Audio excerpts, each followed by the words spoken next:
Mga kabisnes naming minamahal, makikisuyo po kami. Naglalambing po kami sa inyo.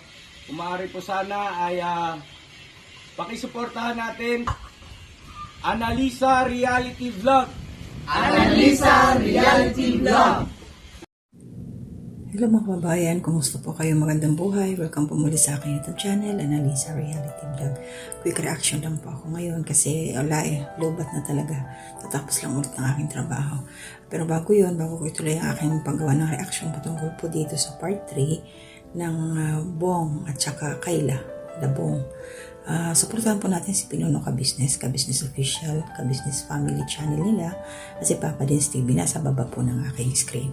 At gayon na rin ang aking mga kasamang mga reactors, si Kabayan Anime Reactors TV, Kabayan Alminda Mix Vlog, Kalingap Turak, Ka-Business or Kabayan Taong Gala, and Katangay PLC and si Ma'am Fleur's channel at si Kamix Vlog po.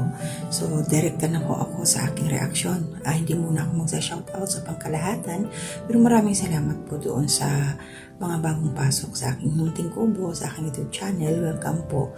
At yung mga nagla-like, nagko-comment, nagsishare, at yung mga silent viewers po, maraming salamat sa inyo.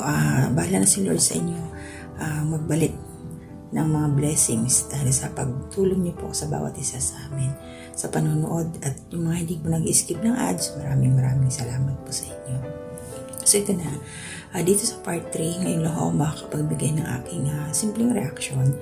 Yung mga napansin ko lang, unang-una dito kay Bong, kasi alam natin na marami ang against or ayaw kay Bong na maging ligawan si Kayla, parang ganun. At dahil nga alam natin kung anong klase ang pag-uugali ni Bong, yung may bisyo siya, ganun. Pero para sa akin kasi may ano naman may space para magbago ang isang tao, at nandiyan naman ho sila Pinuno Ka-Business, ang Ka-Business family, na ngayon ay alam naman natin na noon pa man ginagabayan na si Bong. Nag-alun na lang talaga siya ng tawag dito, may nakitang kamandag, kaya nangyari yung mga ganon sa kanya. So ito ngayon patungkol dito kila Kayla dun sa teleserye na ginawa nila Pinuno, at true to life pala talaga ito. So nung una, part 1, part 2, parang naisip ko na parang ano lang siya, teleserye. Pero ito totoong love story na talaga nila, na totoong nag-ano na si Bong, nag-open up siya, naligawan na ito si Kayla. At alam niyo ba yung napansin ko dito kay Bong? Napaka-ano siya, formal. Parang yung kilos niya na si Kayla ang kanyang kaharap, kausap. Nandoon yung niya, makikita mo yung respeto. Hindi siya garapal, hindi siya magaspang. Katulad nung alam naman natin na sino yung mga babae na nakakatabi niya, mga nakarelasyon niya, na kung makapulupot siya, akala mo yung parang sawa. Yung talaga, yung wala siyang hindi siya nahihiya, hindi siya nangingeme. Pero pagdating dito kay Kayla, nandoon talaga makikita mo na meron siyang space, meron siyang limitation, na hindi siya agad-agad yung mga gesture, yung mga touching, wala na basta maintindihan nyo na yung sinasabi ko. Tapos siya, napaka-gentleman. Nung naglalakad sila, hindi ko akalain na ganun nga si Bong. Pero sa bagay noon, nakita ko na yung kay Mrs. Ka-Business na maalalay talaga siya. Yung nandoon, kumbaga likas niya ng ugali yun ni Bong, na ganun talaga siya. Yung inaalalayan niya si Kayla nung naglalakad sila. Tapos yung nag-uusap sila, akala mo yung may tawag doon yung pag nag-uusap sila na napakaseryoso, na napakalawak yung kanilang imahinasyon, na masyado na silang akala mo lang mga pinagdaanan sa buhay pa. Yun ang napansin ko sa kanila, na parang straight na yung mga plano nila sa buhay. Ito nga si Kayla, napansin ko sa kanya, may nabanggit siya doon na Halimbawa, kung sila na nga, paano yung mga gastos, yung mga ganun, gastusin daw. Sabi nga ni Bong, magtutulungan naman sila, may trabaho naman siya, may trabaho din si Kayla. Pero inyo, ang laki ng pagbabago nila. Tama yung sabi niyo, pinuno ka business na ito si Kayla daw mataas yung IQ. Pag ganun-ganun lang siya, pero pag nagsalita may laman, may dating, tsaka may tawag doon Basta pag yung klase ng tao na marunong mag-isip ng tweed, kahit pinagkakamalan silang mental daw. Pero kung tutuusin, sila itong dalawang to, once halimbawa lang talaga loobin ng Panginoon na magkatuluyan na ito, sila yung magiging salamin ng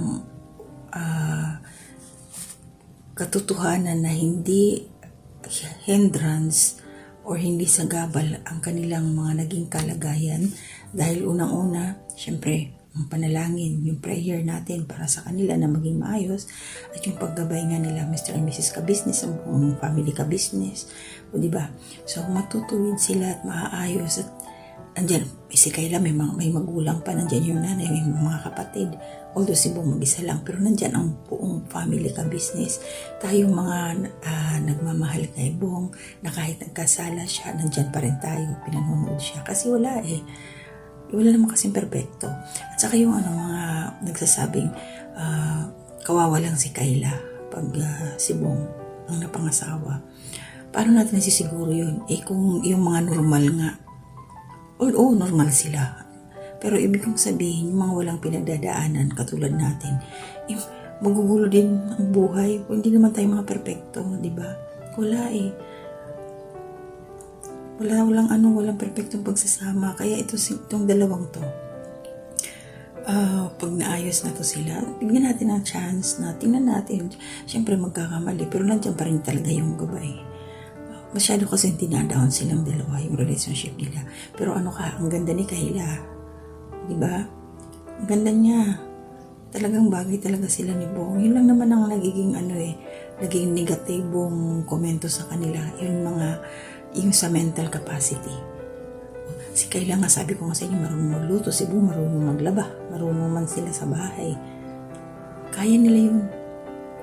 Kaya sana dumating na yung panahon na mangyari nga, sagutin siya ni Kayla. Pero sabi naman ni Kayla, meron naman siyang pagtingin, meron siyang pag-asa kay Bong.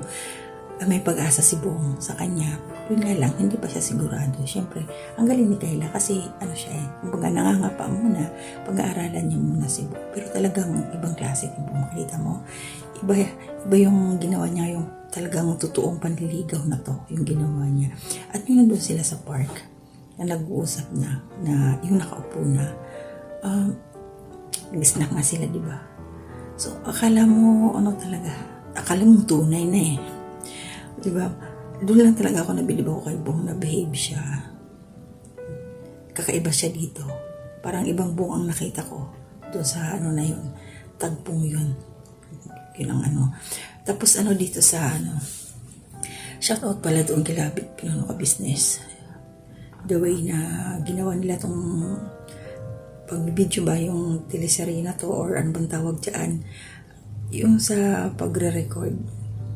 Okay naman, okay na siya. Mayroon lang para sa akin yung doon sa nakaupo silang dalawa na kumakain na inaantay ko na makita natin silang dalawa. Kasi pa isa-isa kasi yung yung banat ng camera. May nakafocus kay Bong, nakafocus kay Kayla.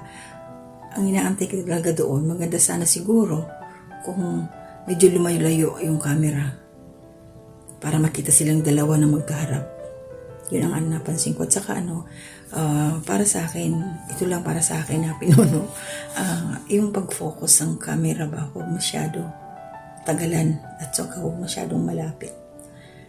Sakto na yung nakikita naman sila. At saka may time kasi din yung sound, yung boses nila minsan hindi maintindihan. Medyo malabo ng konti. Tapos may time din na medyo malakas yung sound, yung background music. Pero ang galing ni Kuya Buknoy, shoutout Kuya Buknoy, ang ganda ng yung team song nila. Ang ganda ng nakaka-inlove. Yung kanta ng background, yung kumakain na yata sila ng part na yun. or nagmumuni-muni. Basta may kinanta si Kuya Buknoy doon na maganda, napakaganda pakinggan. Kaya minsan nga, nanonood ulit ako, nakapikit ako, ang sarap lang sa tenga. So, salamat sa iyo, Kuya Buknoy, pag-share mo ng iyong magandang boses. Ang galing. So, syempre, ang galing din ng ating editor, si Boss Dave. Shout out. Okay. So, yun lang ang aking reaction ngayon. Yung mga napansin ko kay Bong, nakakaiba siya. Behave ang ating binata. Nagbibinata. Dito si Kayla, akala mo walang pinagdaanan. Pero okay na siya para sa akin na sobrang nagplano na sila kung ilan yung anak. Sana nga magkatuluyan tong dalawang to. Huwag natin tingnan yung sobrang negatibo sa kanila. Kasi walang imposible sa Panginoon. At saka walang imposible dahil nandiyan ang ka-business family na tutulong sa kanila at gagabay sa kanila. At may pamilya nga ito si Kayla, di ba? O ayan, paulit-ulit. Sige, maraming salamat. Dito na muna, matutulog na ako mga kababayan. I-upload ko lang ito. So, ingat po tayong lahat. To God be the glory.